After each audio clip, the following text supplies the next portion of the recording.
Bonjour, bienvenue à cette nouvelle capsule qui concerne l'effet inductif attractif. On a vu dans la capsule précédente que les groupes alkyles, eux autres, avaient tendance à déformer le nuage électronique pour le pousser vers la molécule, parce que les hydrogènes sont souvent sont moins électronégatifs que le carbone. Donc, le carbone attire les hydrogènes vers eux et les renvoie à l'intérieur de la molécule. On va voir dans cette capsule-ci que certains atomes qui sont plus électronégatifs que le carbone, à ce moment-là, vont drainer le nuage électronique vers eux et par le fait même vont drainer le nuage électronique de la molécule vers l'extérieur, de sorte qu'on va aller chercher les électrons de la molécule, le nuage électronique, puis on va le déformer vers les atomes les plus électronégatifs, ce qui va faire un effet électronique inverse par rapport à l'effet répulsif. Donc, je vous amène encore une fois à ma présentation.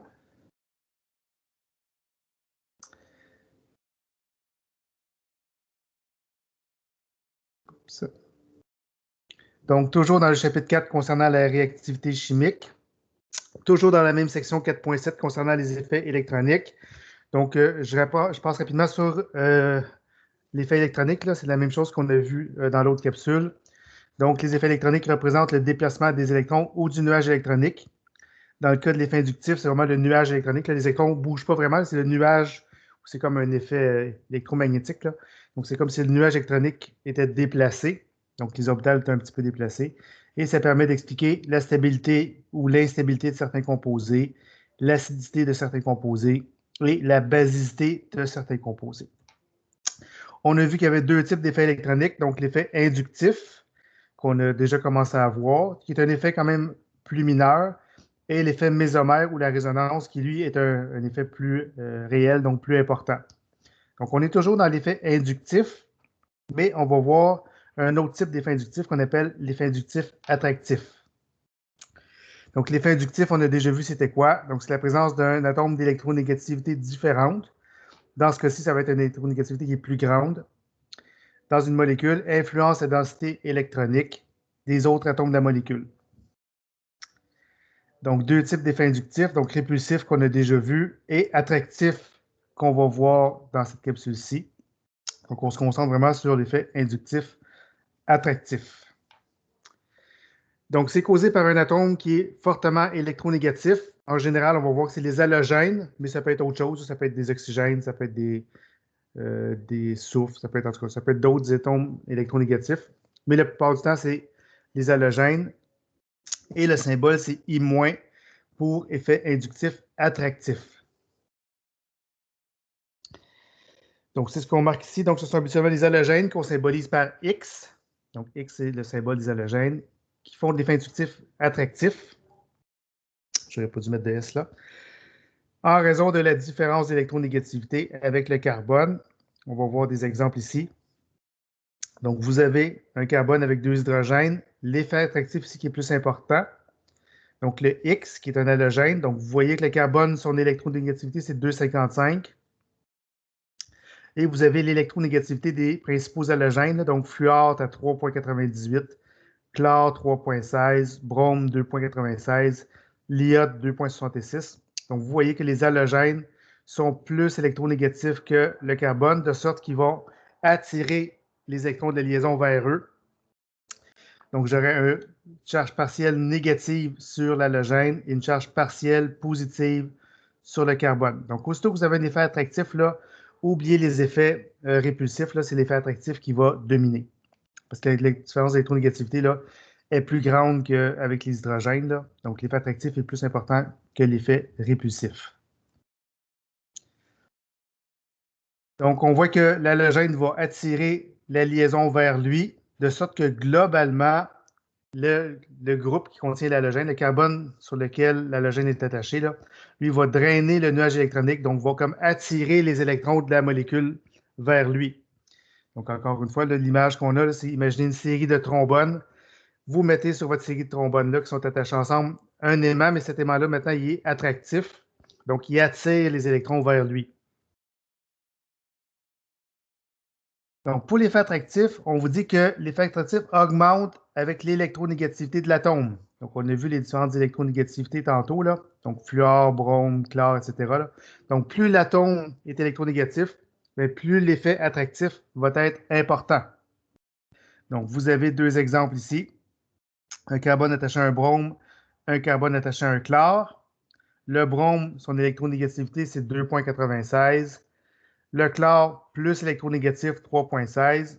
De sorte que l'effet inductif attractif va être plus important dans le cas du chlore parce que le chlore est plus électronégatif.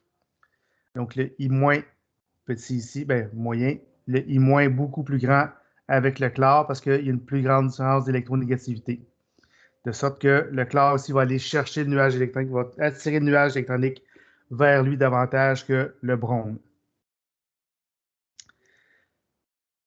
Deuxième facteur, le nombre de groupes au total de chaque type qui vont influencer l'effet inductif, un peu comme dans le cas de l'effet répulsif, là.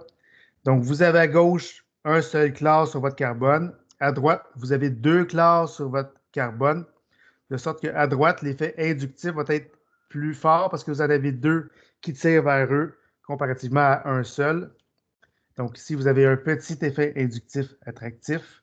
Dans l'autre cas, vous avez un plus gros effet inductif attractif. Donc, plus il y a de groupes qui tirent vers eux, bien, plus l'effet est important. Et encore une fois, l'effet attractif est plus fort que l'effet répulsif. Donc, un petit I-, un plus gros I- à droite. Troisième facteur à considérer, la distance du ou des atomes ou groupes de l'endroit qui est étudié. Dans le cas de l'effet répulsif, on ne l'avait pas vu, ça s'appliquait un peu moins, je trouve. Mais dans ce cas-ci, ça s'applique plus. Donc, imaginez que vous avez votre chlore qui est sur le deuxième carbone et vous avez le reste de la molécule ici, comparativement au chlore qui est sur le premier carbone avec le reste de la molécule ici. Bien, plus l'halogène ou plus l'effet attractif est proche du reste de la molécule, bien, plus l'effet va être important. Donc, imaginez encore une fois une série de trombones. Là. Donc, plus vous approchez votre aimant, bien, plus l'effet est important. Donc là, vous auriez un petit effet attractif. Et là, votre effet attractif serait plus grand parce que le chlore il est plus proche de l'effet que vous voulez étudier.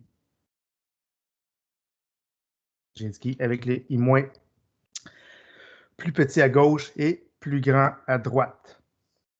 Donc, électronégativité, nombre d'atomes qui attirent et la distance par rapport à l'effet étudié. Donc, au même titre que l'effet répulsif, l'effet inductif aussi va expliquer la stabilité de certains carbocations. Donc, vous avez ici trois carbocations, un tertiaire, donc trois groupes alkyles, un carbocation avec deux groupes alkyles puis un chlore, et un carbocation avec un groupe alkyle et deux chlores. Et on se rappelle que les chlores attirent vers eux, de sorte que dans la molécule de gauche, bon, c'est des effets répulsifs, là, je ne les ai pas mis parce qu'on étudie dans ce cas-ci l'effet attractif, mais vous n'avez rien qui attire les électrons vers eux. Dans les deux autres, vous avez un chlore qui attire vers lui et deux chlores qui attirent vers eux. De sorte que si vous êtes un carbocation, donc vous êtes un carbone positif, bien, vous manquez déjà d'électrons, puis vous avez un atome ici qui tire vers lui le peu d'électrons que vous avez. Puis à droite, complètement, vous êtes aussi un carbone positif, et vous avez deux atomes qui tirent vers eux le nuage électronique. Donc vous êtes déjà positif, puis on cherche à vous enlever déjà des électrons en plus, de sorte que le carbocation à droite va être beaucoup moins stable que celui à gauche, parce qu'ici, vous avez déjà pas beaucoup d'électrons, puis on veut vous les enlever. Vous n'en avez pas beaucoup, on vous en enlève un petit peu. Vous n'en avez pas, mais on ne vous en enlève pas. Au contraire, c'est l'effet répulsif dans ce cas-ci. De sorte que le carbocation le plus stable dans les trois, c'est celui de gauche. Le carbocation le moins stable dans ce cas-ci, c'est celui de droite. Ça va à cause de l'effet inductif attractif. L'effet inductif attractif explique aussi l'ordre de stabilité de certains carbanions. Donc, même genre d'exemple, vous avez trois carbanions, un carbanion tertiaire, donc trois groupes alkyles, un carbanion avec deux groupes alkyles puis un chlore, et un carbanion avec un seul groupe alkyle et deux chlores. Donc, on étudie l'effet attractif. À gauche, il n'y en a aucun. Dans le centre, vous avez un chlore qui tire vers lui. Et à droite, vous avez deux chlores qui tirent vers eux. C'est ce que j'ai indiqué ici. Et comme on parle de carbanion, donc c'est un carbone qui a déjà un surplus d'électrons, Et là, vous le libérez en retirant des électrons, dans ce cas-ci avec un chlore, et à droite avec 2 chlores. Donc, vous avez un surplus d'électrons, puis il y a un atome à côté de vous qui prend comme une partie du fardeau, de sorte que le carbanion à droite va être plus stable et le carbanion à gauche va être le moins stable. Parce que ici, c'est comme si la charge négative, là, on la répartissait un peu ailleurs dans la molécule. Même chose au centre, tandis qu'ici, on y prie avec la charge négative. Donc, on indique ici, donc, le carbanion le moins stable est à gauche, le carbanion le plus stable est à droite.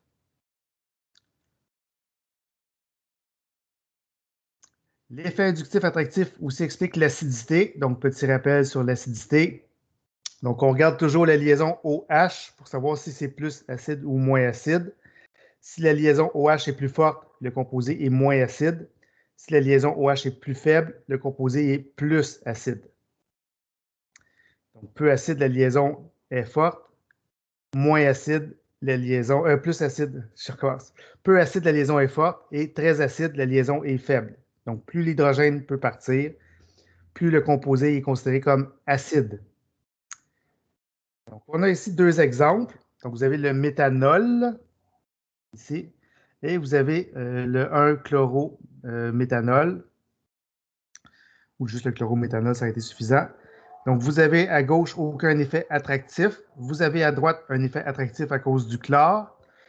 Pour mesurer l'acidité, comme j'ai déjà mentionné, je vous invite à scinder de votre molécule, là, briser la liaison, puis garder le H à part de l'oxygène, puis regardez si le H est plus attiré ou moins attiré par l'oxygène.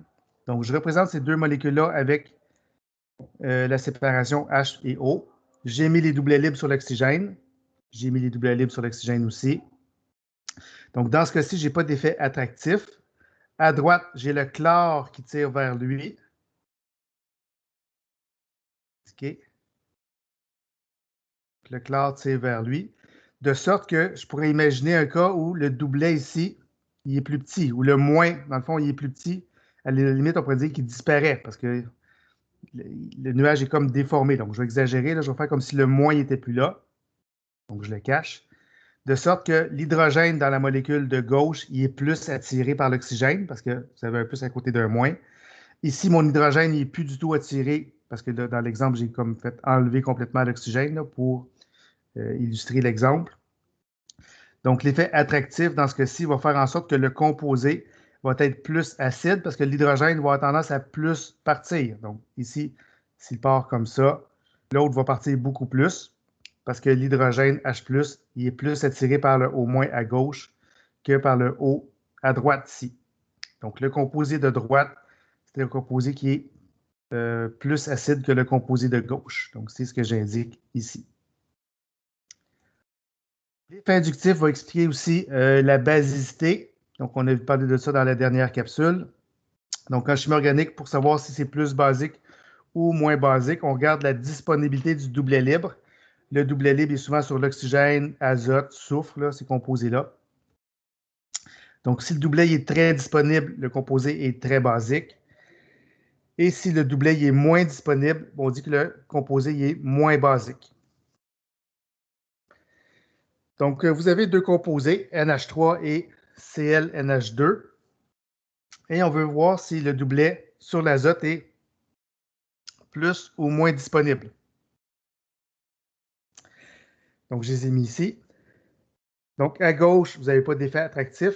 À droite, vous avez un effet attractif à cause du chlore. Donc, le chlore attire les électrons vers lui, de sorte que le doublet qui est ici, il est comme moins disponible, il est comme plus collé sur l'azote parce qu'il est attiré vers le chlore en même temps. Donc, pour illustrer, je l'ai mis plus petit. De sorte qu'à gauche, le doublet est très disponible. À droite, il est beaucoup moins. On voit qu'on l'a rapetissé parce que le chlore draine vers lui les charges négatives. De sorte qu'à gauche, le doublet veut partir. À droite, il va partir beaucoup moins. Donc, le composé de gauche est plus basique et le composé de droite est considéré comme moins basique. On pourrait parler en termes de nucléophiles. Donc, le composé de gauche va être plus nucléophile parce qu'il a tendance à donner plus ses électrons. Et le composé de droite va être moins nucléophile parce qu'il a tendance à moins donner ces électrons. Donc, c'est ce que j'ai marqué ici. Nucléophile plus fort à gauche, nucléophile plus faible à droite. Donc, ça termine la présentation de l'effet inductif attractif. Donc, vous voyez, c'est quand même similaire avec l'effet inductif répulsif, mais l'effet inductif attractif est plus important que l'effet répulsif parce que la différence d'électronégativité est plus grande, donc ça va avoir plus d'impact sur la molécule.